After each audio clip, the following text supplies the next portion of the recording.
দেশের বিভিন্ন জায়গার আরো কিছু খবর নিয়ে এবার একটা ডেস্ক রিপোর্ট। ময়মনসিংহের ঈশ্বরগঞ্জ উপজেলা বিএনপির নবগঠিত কমিটির আহ্বায়ককে গণসংবর্ধনা দেয়া হয়েছে। চর নিকলা স্কুল মাঠে এতে উপস্থিত ছিলেন উপজেলা পৌর ও অঙ্গ সহযোগী সংগঠনের নেতাকর্মীরা।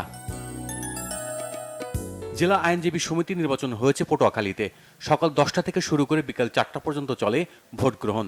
সভাপতি পদে লড়েন জেলা জামায়াতের আমির অ্যাডভোকেট নাজমুল আহসান ও পৌর বিএনপির সাধারণ সম্পাদক অ্যাডভোকেট হুমায়ুন কবির। সুনামগঞ্জের শান্তিগঞ্জ উপজেলা বিএনপির নবগঠিত আহ্বায়ক কমিটিকে প্রত্যাখ্যান করেছে দলটির একাংশের নেতাকর্মীরা। সকালে নবগঠিত কমিটি প্রত্যাখ্যান করে নতুন করে কমিটি গঠনের দাবি জানিয়ে বিক্ষোভ মিছিল করেন নেতাকর্মীরা। খাগড়াছড়িতে রমজানে পণ্যের মূল্য সহনীয় রাখতে অভিযানে নেমেছে জেলা প্রশাসনের ভ্রাম্যমাণ আদালত। দুপুরে শাপলা চত্বর সহ বিভিন্ন দোকানে এতে উপস্থিত ছিলেন জেলা প্রশাসনের নির্বাহী ম্যাজিস্ট্রেট। শ্রম ও কর্মসংস্থান মন্ত্রণালয়ের সচিব AHM শফিকুজ্জামান বলেছেন, প্রত্যন্ত অঞ্চল বলতে কিছু নেই, সবাই বৈশ্বিকভাবে সংযুক্ত। তরুণদেরকে উদ্বুদ্ধ করার পাশাপাশি তাদের মধ্যে চেতনাবোধ জাগ্রত করা গেলে ঘুরে দাঁড়াবে বাংলাদেশ।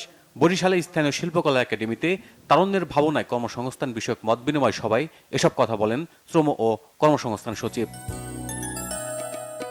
চট্টগ্রামের সাংবাদিকদের সঙ্গে মতবিনিময় সভা করেছে বন্দর কর্তৃপক্ষের chairman rear admiral SM Moniruzzaman.